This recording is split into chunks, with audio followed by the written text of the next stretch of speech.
Hi welcome to beyond limits. ನಾನು ಶ್ರೀನಿವಾಸ್ ವೈದ್ಯ. Savarkar ಹೀರೋನ, villain, ವೀರನ, ಹೇಡಿನ ಇದ್ರ ಬಗ್ಗೆ ಮಾತನಾಡೋದಕ್ಕಂತ ಇವತ್ತು ನಾನು ನಿಮ್ಮ ಮುಂದೆ ಬಂದಿದ್ದೀನಿ.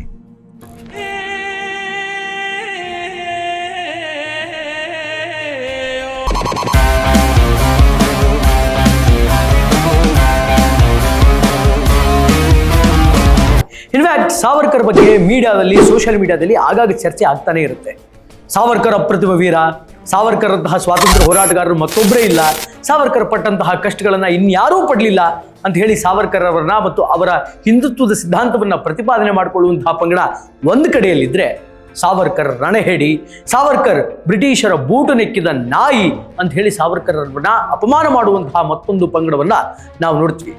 ಬಟ್ ಇವೆರಡರಲ್ಲಿ ಯಾವುದು ನಿಜ, ಏನು ಎತ್ತ ಅನ್ನೋದನ್ನ ಈ ವಿಡಿಯೋ ಮೂಲಕ ತಿಳಿಸ್ಕೊಡುವಂತಹ ಯಥಾಮತಿ ಪ್ರಯತ್ನವನ್ನ ನಾನು ಮಾಡ್ತೀನಿ.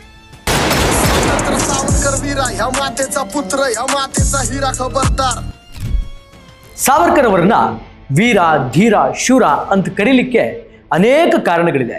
ಬಿಕಾಸ್ ಒಬ್ಬ ವ್ಯಕ್ತಿ ತನ್ನ ಜೀವನಾವಧಿಯಲ್ಲಿ ಅರ್ಧದಷ್ಟು ಆಯಸ್ಸನ್ನ ಜೈಲಲ್ಲಿ ಕಳೀತಾನೆ ಅಂತಂದ್ರೆ ಅದು ಸಾಮಾನ್ಯ ಸಂಗತಿನ? ಇನ್ಫ್ಯಾಕ್ಟ್ ಜೈಲಲ್ಲಿ ಕಳೆದಿದ್ದು ಕೊಲೆ ಮಾಡಿನೋ, ರೇಪ್ ಮಾಡಿನೋ, ದರೋಡೆ ಮಾಡಿನೋ, ಸುಲಿಗೆ ಮಾಡಿನೋ ಅಲ್ಲ, ಈ ದೇಶಕ್ಕೆ ಸ್ವಾತಂತ್ರ್ಯ ಕೊಡಿ ಅಂತ ಹೋರಾಟ ಮಾಡಿ. ಇನ್ಫ್ಯಾಕ್ಟ್ ಸಾವರ್ಕರ್ ಅವರು ತಮ್ಮ ಜೈಲು ವಾಸವನ್ನು ಅನುಭವಿಸಿದ್ದು ಈ ಪರಪ್ಪನ ಅಗ್ರಹಾರದಲ್ಲೋ ಮತ್ತಾವುದೋ ಸಾಧಾರಣ ಜೈಲಲ್ಲೋ ಅಲ್ಲ. ಮನುಷ್ಯರು ಅನಿಸ್ಕೊಂಡವರು ಬದುಕಬಾರದಂತಹ, ಇನ್ಫ್ಯಾಕ್ಟ್ ಮನುಷ್ಯರ ಬಿಡಿ, ಮೃಗಗಳು ಅನಿಸ್ಕೊಂಡಂಥವರು ಬದುಕಬಾರದಂತಹ ಅಂಡಮಾನ್ ನಿಕೋಬಾರ್ನ ಕಾಲಾಪಾನಿ ಜೈಲಲ್ಲಿ ಸಾವರ್ಕರ್ ಕಳೆದಂತಹ ದಿನಗಳ ಸಂಖ್ಯೆ ಎಷ್ಟು ಗೊತ್ತಾ ನಿಮಗೆ? ಬರೋಬ್ಬರಿ 50 ವರ್ಷ. ನಂಬಕ್ಕಾಗಲ್ವಲ್ಲ? ಹೌದು. ಯಾಕೆಂತಂದ್ರೆ ಸಾವರ್ಕರ್ ಅವರ ಬಹುಭಾಗದ ಆಯಸ್ಸನ್ನ ಅವರು ಜೈಲಲ್ಲಿ ಕಳೆದಿದ್ದಾರೆ. ಸೊ ಇದೆಲ್ಲ ಕಾರಣಗಳಿಂದ ಸಾವರ್ಕರ್ ಅವರನ್ನ ವೀರ, ಧೀರ ಅಂತ ಹೇಳಿ ಹಾಡಿ ಹೊಗಳುತ್ತಾರೆ. ಬಟ್ ಸಾವರ್ಕರ್ ಅವರನ್ನ ಹೇಡಿ ಅನ್ನೋದಕ್ಕೆ, ಬ್ರಿಟಿಷರ ಬೂಟು ನೆಕ್ಕಿದ ನಾಯಿ ಅಂತ ಹೇಳೋದಕ್ಕೆ ಒಂದೇ ಒಂದು ಕಾರಣ. ಆ ಕಾರಣ ಏನು ಅಂದ್ರೆ, ಸಾವರ್ಕರ್ ಅವರು ನನ್ನನ್ನು ಬಿಡುಗಡೆ ಮಾಡಿ ಅಂತ ಹೇಳಿ ಬ್ರಿಟಿಷರಿಗೆ ಬರೆದಂತಹ ಕ್ಷಮಾಪಣೆ ಪತ್ರ, ದಟ್ ಮೀನ್ಸ್ ಮರ್ಸಿ ಲೆಟರ್. ಆ ಮರ್ಸಿ ಲೆಟರ್ಗಳನ್ನು ಮುಂದಿಟ್ಟುಕೊಂಡು ಇವತ್ತು ಒಂದಿಷ್ಟು ಎಡಬಿಡಂಗಿಗಳು, ಇವತ್ತು ಒಂದಿಷ್ಟು ಸ್ವಾತಂತ್ರ್ಯ ಹೋರಾಟಗಾರರನ್ನ ವಿರೋಧ ಮಾಡುವಂತಹ ಸಂಘಟನೆಕಾರರು ಸಾವರ್ಕರ್ ಅವರನ್ನ ವಿರೋಧ ಮಾಡ್ತಾ ಇದ್ದಾರೆ. ಅಂದ್ರೆ ಯಾರ್ರೀ ದೇಶಭಕ್ತ? ಸಾವರ್ಕರ್ ಹೆಂಗ್ ದೇಶಭಕ್ತ ಆಗ್ತಾನೆ? ಸಾವರ್ಕರ್ ಹೆಂಗ್ರಿ ವೀರ ಆಗ್ತಾನೆ? ಬ್ರಿಟಿಷರಿಗೆ ಲೆಟರ್ ಬೇರೆ ಬರೆದು ಬಿಟ್ಟಿದ್ದಾನೆ ಸಾವರ್ಕರ್, ನನ್ನನ್ನು ಬಿಟ್ಬಿಡಿ, ನಿಮ್ಮನ್ನು ಬೇಡ್ಕೋತೀನಿ, ಐ ವಿಲ್ ಬೆಗ್ ಯು ಅಂತೆಲ್ಲ ಬರೆದಿದ್ದಾರೆ. ಹೆಂಗ್ರಿ ಸಾವರ್ಕರ್ ವೀರ ಆಗಕ್ಕೆ ಸಾಧ್ಯ ಅಂತ ಹೇಳಿ ಅವರ ಪ್ರತಿಪಾದನೆ. ಇನ್ಫ್ಯಾಕ್ಟ್ ಆ ಎಡಬಿಡಂಗಿಗಳಿಗೆ ಗೊತ್ತಿರಲಿ, ಸಾವರ್ಕರ್ ಬ್ರಿಟಿಷರಿಗೆ ಬರೆದದ್ದು ಕೇವಲ ಒಂದು ಪತ್ರ ಅಲ್ಲ, ಸರಿಸುಮಾರು 5 ರಿಂದ 6 ಕ್ಷಮಾಪಣಾ ಪತ್ರಗಳನ್ನ ಸಾವರ್ಕರ್ ಬರೆದಿದ್ದಾರೆ. ಇದು ನಿಮಗೆ ಗೊತ್ತಿರಲಿಕ್ಕಿಲ್ಲ. ಇಷ್ಟು ದಿನ ಸಾವರ್ಕರ್ ಒಂದೇ ಒಂದು ಕ್ಷಮಾಪಣೆ ಪತ್ರವನ್ನ ಬ್ರಿಟಿಷರಿಗೆ ಬರೆದಿದ್ದಾರೆ ಅಂತ ನೀವು ಭಾವಿಸಿದ್ರೆ ಇಟ್ಸ್ ಆಬ್ಸಲ್ಯೂಟ್ಲಿ ರಾಂಗ್. ಸಾವರ್ಕರ್ ಒಟ್ಟಾರೆಯಾಗಿ ಬ್ರಿಟಿಷರಿಗೆ ಬರೆದಿದ್ದು 5 ರಿಂದ 6 ಕ್ಷಮಾಪಣೆ ಪತ್ರಗಳು. 1911ರಲ್ಲಿ, 1913ರಲ್ಲಿ, 1914ರಲ್ಲಿ, 1916ರಲ್ಲಿ, ಇನ್ನು 1920ರಲ್ಲಿ ಒಟ್ಟು ಸಾವರ್ಕರ್ ಅವರು 5 ಕ್ಷಮಾಪಣೆ ಪತ್ರಗಳನ್ನ, 5 ರಿಂದ 6 ಕ್ಷಮಾಪಣೆ ಪತ್ರಗಳನ್ನ ಬ್ರಿಟಿಷರಿಗೆ ಬರೆದು ಕೊಡ್ತಾರೆ.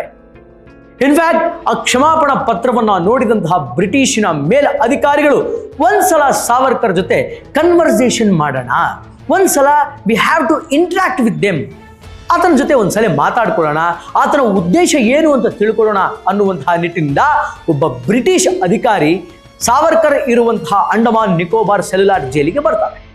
ಬಂದು ಸಾವರ್ಕರ್ ಅವರ ಫೇಸ್ ಟು ಫೇಸ್ ಕೂತ್ಕೊಳ್ತಾರೆ. ಫೇಸ್ ಟು ಫೇಸ್ ಕೂತ್ಕೊಂಡು ಸಾವರ್ಕರ್ ಜೊತೆ ಚರ್ಚೆ ಮಾಡಲು ಆರಂಭ ಮಾಡಿದಂತಹ ಬ್ರಿಟಿಷ್ ಅಂಬಾಸಿಡರ್ ಒಂದು ಕನ್ಕ್ಲೂಷನ್ಗೆ ಬರ್ತಾನೆ. ಏನ ಕನ್ಕ್ಲೂಷನ್ ಅಂತಂದ್ರೆ, ಸಾವರ್ಕರ್ ಜೊತೆ ಮಾತನಾಡಿದ ನಂತರ ಆ ಬ್ರಿಟಿಷ್ ಅಧಿಕಾರಿ ತನ್ನ ಮೇಲ್ ಅಧಿಕಾರಿಗಳಿಗೆ ಒಂದು ಪತ್ರ ಬರೀತಾರೆ. ಏನು ಅಂತ, ಯಾವುದೇ ಕಾರಣಕ್ಕೂ ಈ ವಿನಾಯಕ ದಾಮೋದರ ಸಾವರ್ಕರ್ ಅನ್ನುವಂತಹ ವ್ಯಕ್ತಿಯನ್ನ ಜೈಲಿನಿಂದ ಆಚೆ ಕಳಿಸಬಾರ್ದು, ಆತ ಈ ಜೈಲಲ್ಲೇ ನರಳಿ ನರಳಿ ಸಾಯ್ಬೇಕು. ಒಂದು ವೇಳೆ ನೀವು ಆತನನ್ನ ಜೈಲಿಂದ ಏನಾದರೂ ಆಚೆಗೆ ಹಾಕಿದರೆ ಅಥವಾ ಆತನ ಕ್ಷಮಾಪಣಾ ಪತ್ರವನ್ನ ಸ್ವೀಕರಿಸಿ ಆತನ ಮೇಲೆ ಸಿಂಪತಿಯನ್ನ ತೋರಿಸಿ ಆತನನ್ನ ಬಿಡುಗಡೆ ಮಾಡಿದರೆ, he is going to be a terror. ಮುಂದೆ ದೊಡ್ಡ ಪ್ರಮಾಣದಲ್ಲಿ ಸ್ವಾತಂತ್ರ್ಯ ಸಂಗ್ರಾಮವನ್ನು ಮಾಡ್ತಾನೆ, ಆತನ ಪ್ಲಾನ್ ಬಹಳ ದೊಡ್ಡದಿದೆ ಅಂತ ತನ್ನ ಮೇಲಧಿಕಾರಿಗಳಿಗೆ ಆತ ಪತ್ರ ಬರೀತಾನೆ. ಹೌದು, ಆ ಬ್ರಿಟಿಷ್ ಅಧಿಕಾರಿ ಸಾವರ್ಕರ್ ಜೊತೆ ಮಾತನಾಡಿದ ಮೇಲೆ ಆತನಿಗೆ ಒಂದು ಅನುಭವ ಉಂಟಾಗುತ್ತೆ. ಯಾಕೆಂತಂದ್ರೆ ಆತ ಅಷ್ಟೊತ್ತು ಸಾವರ್ಕರ್ ಜೊತೆ ಮಾತಾಡ್ತಾನಲ್ಲ, ಆಗ ಸಾವರ್ಕರ್ ಅವರ ಕಣ್ಣಲ್ಲಿ ಎಳ್ಳು ಕಾಳಷ್ಟು ಭಯ ಇರಲಿಲ್ಲ, ಮನಸ್ಸಿನಲ್ಲಿ ಆತಂಕ ಇರಲಿಲ್ಲ, ಜೈಲಲ್ಲಿ ಇದ್ದೀನಿ ಅನ್ನುವಂತಹ ಪ್ರಾಯಶ್ಚಿತವೂ ಇರಲಿಲ್ಲ. ಅವರ ಕಣ್ಣಲ್ಲಿ ಕಾಣ್ತಾ ಇದ್ದಿದ್ದು ಕೇವಲ ದೇಶಭಕ್ತಿ ಮಾತ್ರ. ಹೇಗಾದರೂ ಮಾಡಿ ಹೊರಗಡೆ ಬಂದು ಮತ್ತೆ ಸ್ವಾತಂತ್ರ್ಯ ಸಂಗ್ರಾಮವನ್ನ ಪ್ರಾರಂಭ ಮಾಡಬೇಕು, ಸ್ವಾತಂತ್ರ್ಯದ ಕಿಚ್ಚನ್ನ ಎಲ್ಲೆಡೆ ಹಚ್ಚಬೇಕು ಅನ್ನುವಂತಹ ಕ್ರಾಂತಿಕಾರಿ ಚಿಂತನೆ ಮಾತ್ರ ಸಾವರ್ಕರ್ ಕಣ್ಣಲ್ಲಿ ಕಾಣ್ತಾ ಇತ್ತು. ಇದು ಆ ಬ್ರಿಟಿಷ್ ಅಧಿಕಾರಿಗೆ ಗೊತ್ತಾಯ್ತೇ ವಿನಃ ನಮ್ಮ ದೇಶದ ಎಡಬಿಡಂಗಿಗಳಿಗೆ ಗೊತ್ತಾಗದೇ ಇರೋದು ವಿಷಾದನೀಯ ಸಂಗತಿ. ಹೌದು, ಅಷ್ಟಕ್ಕೂ ಸಾವರ್ಕರ್ ಅಪಾಲಜಿ ಲೆಟರ್ನ ಬರೆದಿದ್ಯಾಕೆ, ಮರ್ಸಿ ಲೆಟರ್ನ ಬರೆದಿದ್ಯಾಕೆ, ಕ್ಷಮಾಪಣೆ ಕೇಳುವಂತಹ ಹರಕತ್ತಾದರೂ ಸಾವರ್ಕರ್ ಏನಿತ್ತು ಅನ್ನೋದು ಅನೇಕರ ಪ್ರಶ್ನೆ. ನಮ್ಮ ಕನ್ನಡದಲ್ಲಿ ಒಂದು ಗಾದೆ ಮಾತಿದೆ, ಕಾರ್ಯವಾಸಿ ಕತ್ತೆ ಕಾಲು ಅಂತ. ಕೆಲಸ ಆಗಬೇಕು ಅಂದರೆ ಕತ್ತೆ ಕಾಲನ್ನ ಹಿಡಿಲೇಬೇಕು ಅನ್ನುವಂತಹ ಗಾದೆ ಮಾತಿದೆ. ಶಿವಾಜಿಯ ಕಟ್ಟಾರ ಅನುಯಾಯಿ ಆಗಿದ್ರು ಸಾವರ್ಕರ್ ಅವರು. ಶಿವಾಜಿಯ ಜೀವನ ಚರಿತ್ರೆಯಲ್ಲಿಯೂ ಕೂಡ ಇಂಥದ್ದೇ ಒಂದು ಪ್ರಸಂಗ ಬರುತ್ತೆ. ಶಿವಾಜಿಗೆ 13 ವರ್ಷ. ತೋರಣ, ಚಾಕಣ, ಪುರಂದರ, ಪುನಹಾಳ, ವಿಶಾಲಗಡ, ಪ್ರತಾಪ್ಗಡ, ರಾಯಗಡ ಮುಂತಾದ ಅವೇಜ್ಯ ಕೋಟೆಗಳನ್ನು ಶಿವಾಜಿ ತನ್ನ ವಶಕ್ಕೆ ತೆಗೆದುಕೊಂಡಿದ್ದ. ಹಿಂದುವಿ ಸ್ವರಾಜ್ಯದ ಸಂಗ್ರಾಮದಕ್ಕೆ ನಾಂದಿಯನ್ನ ಹಾಡಿದ್ದ. ಶಿವಾಜಿಯ ತಂದೆ ಶಹಾಜಿ ಮಹಾರಾಜ್ ಬಿಜಾಪುರ ಸುಲ್ತಾನರ ಅಡಿಯಲ್ಲಿ ಒಬ್ಬ ಮಿನಿಸ್ಟರ್ ಕೆಲಸ ಮಾಡ್ತಾ ಇರ್ತಾರೆ, ಮಂತ್ರಿಯಾಗಿ ಕೆಲಸ ಮಾಡ್ತಾ ಇರ್ತಾರೆ. ಯಾವಾಗ ಮೊಘಲರನ್ನ ಯಾಮಾರಿಸಿ ಹಿಂದುವಿ ಸ್ವರಾಜ್ಯದ ನಿರ್ಮಾಣಕ್ಕೆ ಕೈ ಹಾಕಿದ್ದನೋ ಶಿವಾಜಿ, ಎಲ್ಲ ಕೋಟೆಗಳನ್ನ ತನ್ನ ಹೆಸರಿಗೆ ಮಾಡ್ಕೊಳ್ತಾ ಇದ್ದಾನೆ ಅನ್ನುವಂತಹ ವಿಷಯ ಸುಲ್ತಾನರಿಗೆ ಗೊತ್ತಾಗುತ್ತೆ. ಸುಲ್ತಾನರಿಗೆ ಗೊತ್ತಾದ ತಕ್ಷಣ ಆ ಸುಲ್ತಾನರು ಏನು ಮಾಡ್ತಾರೆ ಅಂದರೆ ಶಿವಾಜಿಯ ತಂದೆ ಆಗಿರುವಂತಹ ಶಹಾಜಿಯನ್ನ ಬಂಧನಕ್ಕೊಳಪಡಿಸ್ತಾರೆ.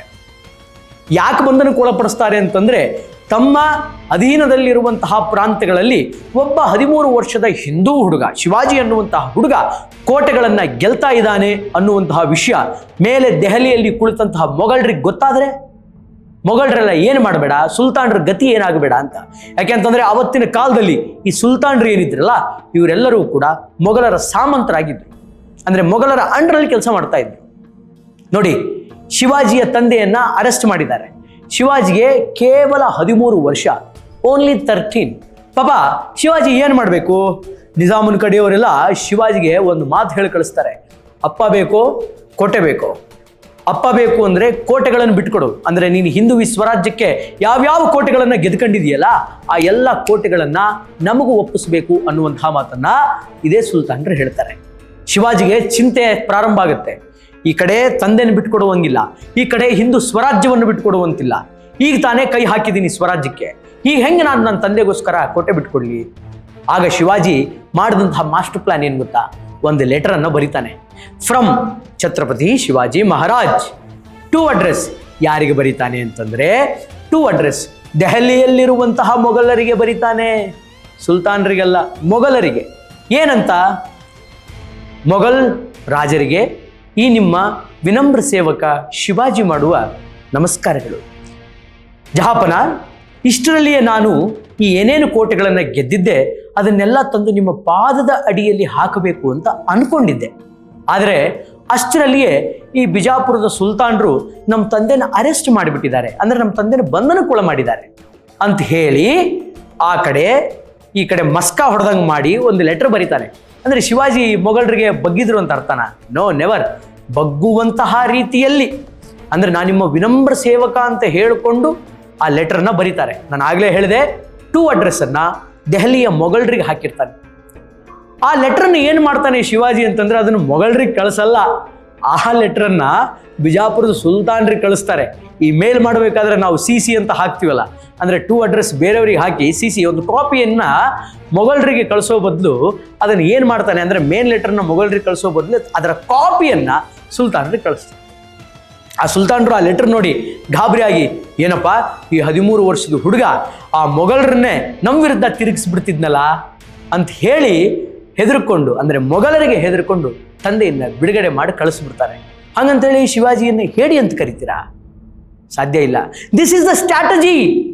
ನೀವು ಕ್ಷಮಾಪಣೆಯನ್ನು ಕೇಳಿ ಹೆಂಗಾದರೂ ಮಾಡಿ ಬೀಸೋ ದೊಣ್ಣೆಯಿಂದ ತಪ್ಪಿಸ್ಕೊಂಡ್ರೆ 100 ವರ್ಷ ಆಯಸ್ಸು ಅನ್ನುವಂತಹ ರೀತಿಯಲ್ಲಿ ಹೆಂಗಾದರೂ ಮಾಡಿ ಆ ಕಾಲಪಾನಿಯಿಂದ ಹೊರಗಡೆ ಬಂದು, ಆ ಜೈಲಿನಿಂದ ಹೊರಗಡೆ ಬಂದು ಮತ್ತೆ ಭಾರತದಲ್ಲಿ ಸ್ವಾತಂತ್ರ್ಯ ಸಂಗ್ರಾಮದ ಕಿಚ್ಚನ್ನು ಹಚ್ಚಬೇಕು ಅನ್ನುವಂಥದ್ದು ಸಾವರ್ಕರ್ ಅವರ ಮೇನ್ ಅಜೆಂಡಾ ಆಗಿತ್ತು.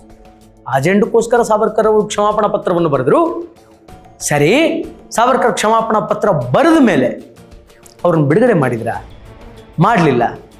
ಮತ್ತೆ ನೀವು ಹೆಂಗೆ ಹೇಳಿ ಅಂತ ಕರಿತೀರಿ? ಫಸ್ಟ್ ಆಫ್ ಆಲ್ ನಿಮ್ಗೆ ಈ ಸ್ಟ್ರಾಟಜಿ ಗೊತ್ತಿರಬೇಕು. This is the strategy. ಕ್ಷಮಾಪಣೆ ಕೇಳುವ ಹಿಂದೆಯೂ ಕೂಡ ಒಂದು ಸಿದ್ಧಾಂತ ಅಡಕವಾಗಿದೆ, ಒಂದು ಅಜೆಂಡಾ ಅಡಕವಾಗಿದೆ ಅನ್ನೋದೇ ನಮ್ಮ ದೇಶದ ಸಗಣಿ ತುಂಬಿರುವಂತಹ ತಲೆಗಳಿಗೆ ಗೊತ್ತಾಗ್ತಾ ಇಲ್ಲ ಅನ್ನೋದು ಮತ್ತೊಮ್ಮೆ ಮಗದೊಮ್ಮೆ ವಿಷಾದನೀಯ ಸಂಗತಿ. ಎಂತಹ ಚಿತ್ರಹಿಂಸೆ ಅನುಭವಿಸಿದ್ರು ಗೊತ್ತಾ ಸಾವರ್ಕರ್ ಜೈಲಲ್ಲಿ? ಎತ್ತು ಕೂಡ ಗಾಣಕ್ಕೆ ಅಷ್ಟೊತ್ತು ತಿರುಗಲ್ಲ. ಅಂತಹ ಗಾಣಕ್ಕೆ ಇನ್ಸ್ಟೆಡ್ ಆಫ್ ಎತ್ತುಗಳನ್ನು ಕಟ್ಟುವ ಬದಲು ಈ ದೇಶಕ್ಕಾಗಿ ಸ್ವಾತಂತ್ರ್ಯ ಬಯಸಿದಂತಹ ಸ್ವಾತಂತ್ರ್ಯ ಹೋರಾಟಗಾರರನ್ನ ಕಟ್ಟಿ ಗಾಣಕ್ಕೆ ಹಾಕಿ ತಿರುಗಿಸಿ ಎಣ್ಣೆಯನ್ನು ತೆಗೆಸೋದು. ಈ ತೆಂಗಿನಕಾಯಿಯನ್ನು ಸುಲಿಬೇಕಲ್ಲ, ಅದಕ್ಕೆ ನಾವು ಏನೋ ಒಂದು ರಾಡನ್ನೋ ಕೆಬ್ಣನೋ ಯೂಸ್ ಮಾಡ್ತೀವಿ. ಆದರೆ ದಿನಕ್ಕೆ 1 ಪೌಂಡ್ ತೆಂಗಿನಕಾಯಿಯನ್ನು ಕೇವಲ ಕೈಯಲ್ಲೇ ಸುಲಿಬೇಕಾಗಿತ್ತು. ಅದು ಮಾಡಿಲ್ಲ ಅಂತಂದ್ರೆ ಚಾಟಿ ತಗೊಂಡು ಮೈಗೆಲ್ಲ ಹೊಡೆಯೋರು, ಮುಳ್ಳಿನ ಚಾಟಿ ತಗೊಂಡು ಹೊಡೆಯೋರು. ಮೈಯೆಲ್ಲ ರಕ್ತ ಸಿಕ್ತವಾಗಿರ್ತಿತ್ತು, ಮೈ ತುಂಬ ಗಾಯ. ಯಾವಾಗೋ ಒಂದ್ಸಲ ಸ್ನಾನ ಮಾಡಕ್ಕೆ ಬಿಡೋರು. ಸಾವರ್ಕರ್ ಅವರಿಗೆ ಸ್ನಾನ ಮಾಡಬೇಕು ಅಂದ್ರೆ ಸಿಕ್ಕಾಪಟ್ಟೆ ಖುಷಿ. ಚಿಕ್ಕ ವಯಸ್ಸಲ್ಲಿ ಗೋದಾವರಿ ನದಿಯಲ್ಲಿ ಸ್ನಾನ ಮಾಡಿದ್ರು. ಅದ್ಭುತವಾದಂತಹ ದೇಹ ಶುದ್ಧಿ, ಎಷ್ಟು ದೇಹವನ್ನು ಶುದ್ಧಿಯಾಗಿ ಇಟ್ಕೊಳ್ತಾ ಇದ್ರು ಅಂದ್ರೆ ಅಷ್ಟು ಶುದ್ಧಿಯಾಗಿ ಇಟ್ಕೊಳ್ತಾ ಇದ್ರು. ಅಂಡಮಾನ್ ಜೈಲಿಗೆ ಹೋದ್ಮೇಲೆ ದಿನ ಸ್ನಾನ ಇಲ್ಲ, ಯಾವಾಗೋ ಒಂದ್ಸಲ ಸ್ನಾನ ಮಾಡಕ್ಕೆ ಬಿಡೋರು. ಮೈ ತುಂಬ ಗಾಯ, ಮೈ ತುಂಬ ಚಾಟಿ ಏಟು, ಎಲ್ಲಿ ನೋಡಿದ್ರು ರಕ್ತದ ಕಲೆ, ಎಲ್ಲಿ ನೋಡಿದ್ರು ಗಾಯ. ಸ್ನಾನ ಮಾಡೋಕೆ ಬಿಡೋರಂತೆ ಒಂದು ಸಣ್ಣ ಹೊಂಡ. ಆ ಹೊಂಡದಲ್ಲಿ ಸ್ನಾನ ಮಾಡೋಣ ಅಂತ ಖುಷಿಯಿಂದ ಜಿಗಿದ್ರೆ ಉಪ್ಪು ನೀರಂತೆ. ಉಪ್ಪು ನೀರಲ್ಲಿ ಸ್ನಾನ ಮಾಡೋಕೆ ಬಿಡೋರು. ಆ ಉಪ್ಪು ನೀರೆಲ್ಲ ದೇಹದ ಗಾಯಗಳಿಗೆ ಅಂಟ್ಕೊಂಡು ಮತ್ತಷ್ಟು ನರಕ ಯಾತನೆ, ಮತ್ತಷ್ಟು ಚಿತ್ರಹಿಂಸೆ. ಹೀಗೆ ಒಂದಲ್ಲ ಎರಡಲ್ಲ ಸ್ನೇಹಿತರೆ, 50 ವರ್ಷಗಳ ಕಾಲ ಸಾವರ್ಕರ್ ಶಿಕ್ಷೆಯನ್ನು ಅನುಭವಿಸಿದ್ರು.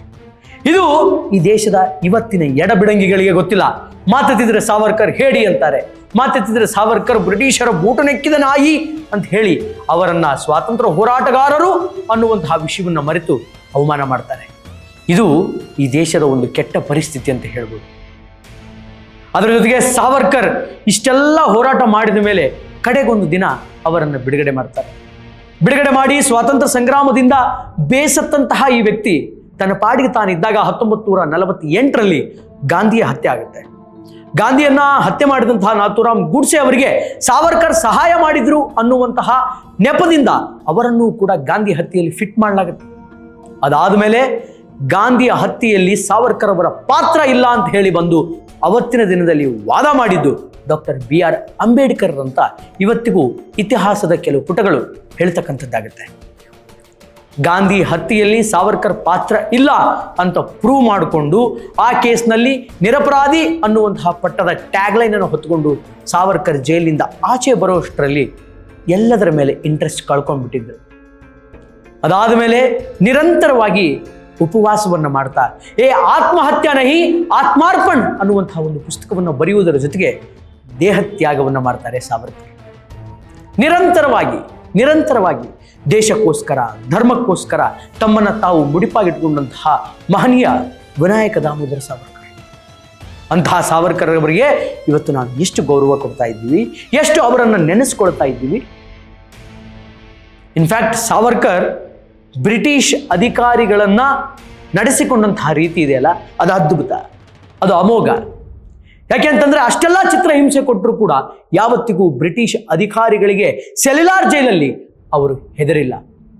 ಜೊತೆಗೆ ಅವರಿಗೆ ಎದುರು ಮಾತಾಡಿದ್ದಾರೆ, ಅವರಿಗೆ ತಿರುಗುತ್ತರ ನೀಡಿದ್ದಾರೆ. ಇದ್ಯಾವುದೂ ಕೂಡ ಇವತ್ತು ಸಾವರ್ಕರ್ ಅವರನ್ನ ಹೇಡಿ ಅಂತ ಕರೆಯುವಂತಹ ಎಡಬಿಡಂಗಿಗಳಿಗೆ ಕಾಣಿಸಲ್ಲ, ಕೇಳಿಸಲ್ಲ. ಅದಾದಮೇಲೆ ಸಾವರ್ಕರ್ ಒಬ್ಬ ಅದ್ಭುತ ಸಾಹಿತಿಯಾಗಿದ್ದರು. ಅದ್ಭುತ ಕೃತಿಗಳನ್ನು ಇವತ್ತು ನಮಗೆ ಕೊಟ್ಟಿದ್ದಾರೆ. ಸಾವರ್ಕರ್ ಇದೇ ಸೆಲ್ಯುಲಾರ್ ಜೈಲಲ್ಲಿದ್ದಾಗ ಸೆಲ್ಯುಲಾರ್ ಜೈಲಿನ ಗೋಡೆಗಳ ಮೇಲೆ ಕಮಲ ಅನ್ನುವಂತಹ ಕೃತಿಯನ್ನು ಬರಿತಾ ಹೋದರು. ಇಡೀ ಗೋಡೆ ಮೇಲೇನೆ ಆ ಕೃತಿ ಬರೆದ್ರು. ಅದು ಅವರ ಆಚೆ ಬಂದ ಮೇಲೆ ಆ ಕಮಲ ಅನ್ನುವಂತಹ ಕೃತಿ ಮುದ್ರಣ ಆಯಿತು. ಅದಾದಮೇಲೆ ನನ್ನ ಜೈಲಿನ ದಿನಗಳು ಅಂತಹ ವಿಚಾರವನ್ನು ಬರೆದರು. ಹಿಂದೂ ಪದಪಾದಶಾಹಿ ಅನ್ನುವಂತಹ ಪುಸ್ತಕವನ್ನು ಬರೆದರು. ಹಿಂದುತ್ವ ಅನ್ನುವಂತಹ ಪುಸ್ತಕವನ್ನು ಬರೆದರು. ಇದರೆಲ್ಲದರ ಜೊತೆಗೆ ಸಾಮಾಜಿಕ ಚಿಂತನೆಯಲ್ಲಿಯೂ ಕೂಡ ಸಾವರ್ಕರ್ ಅಗ್ರಗಣಿಗಳಾಗಿದ್ದರು. ಇವತ್ತು ಏನು ಅಸ್ಪೃಶ್ಯತೆ, ಜಾತಿ ಪದ್ಧತಿ ಅಂತ ಇದೆ, ಅಂತ ಅಸ್ಪೃಶ್ಯತೆಯನ್ನು ದೂರ ಮಾಡಿದ್ದೆ ವಿನಾಯಕ ದಾಮೋದರ ಸಾವರ್ಕರ್.